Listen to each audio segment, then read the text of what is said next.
And executive assistant Victoria Clinton still covets her Girl Scout badge for cooking. Long splattered with food, it proves her commitment to family recipes, just like her favorite place to eat, where Nona's classic dishes have been served up for the last 35 years. On Maury Avenue in Fremont, it's called Massimo's. I go to many restaurants around the Bay Area and I go out to learn and get new ideas. I've never been satisfied with status quo. I've always wanted to improve the restaurant in any way possible. Hi, my name is Bill Brunetti. I'm the owner of Massimo's restaurant here in Fremont. We are an Italian steakhouse. We have wonderful pasta dishes, beautiful steaks and chops, fresh seafood. We have our specialties that we create tableside, such as our Caesar salad, cherry jubilee, our bananas Foster. We have an extensive wine list and more. My late father opened this restaurant in 1976, and we've been in Fremont, the same location, all 38 years. We named the restaurant after my great-grandfather, Massimo Brunetti. The word Massimo is similar to the English word maximum, which in my opinion means great. So it's our goal here to be great at everything we do. People come back again and again because we treat people like their family. A lot of our customers are now our friends. We've had relationships for years with them. We have staff members that have been here over 25 years. Our food is excellent, our service is excellent as well, and we give them a great experience.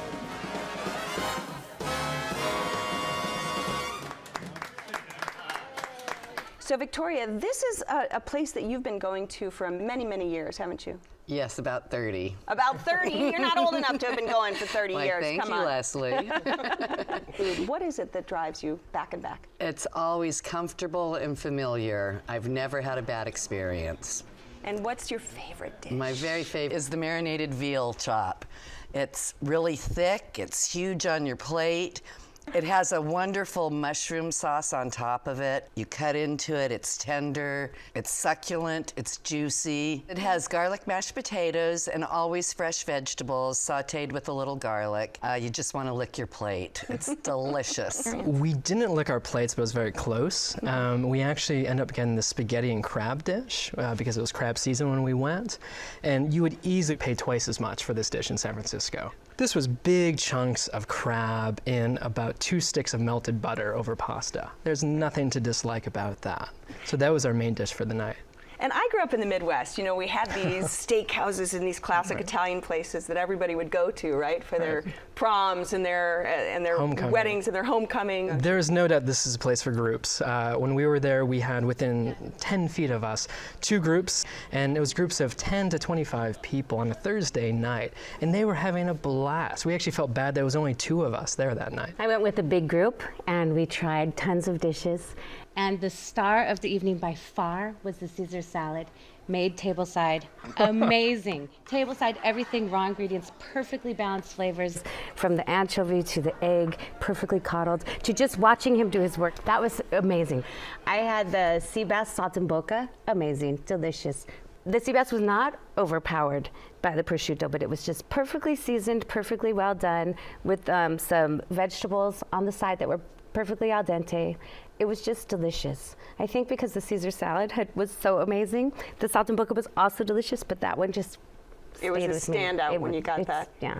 And the fettuccine carbonara, that so deliciously cheesy and bacony and just everything you wanted. We ate so much, we were gluttons. Real hearty but not heavy pasta is their signature rigatoni alla Massimo.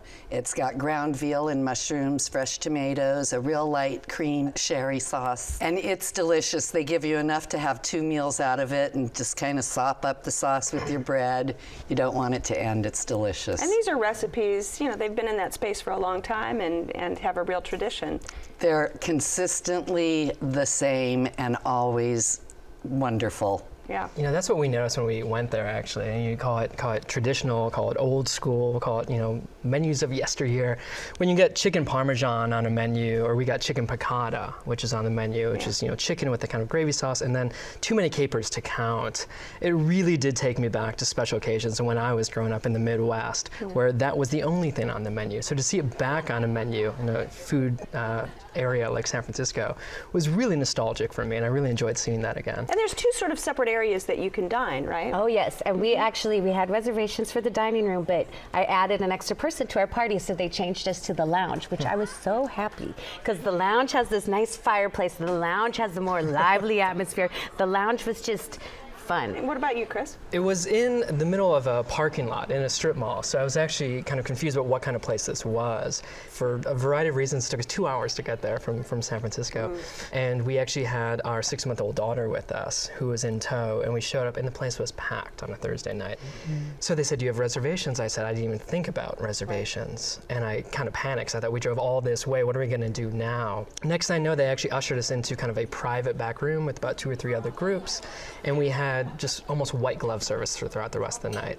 So the fact was that we did drive around the parking lot several times to figure out where was the entrance. We were on the back side of the restaurant, but once we got in, it was like we were transported to a whole different world. I akin it to kind of an island, an oasis in the middle of this Fremont parking lot. You know desserts. We got to talk desserts. The tableside cooking really is spectacular to see the flames go up and just how wonderful it tastes dripping over your ice cream. My favorite is the tiramisu. Oh. They actually brought the recipe back from Italy.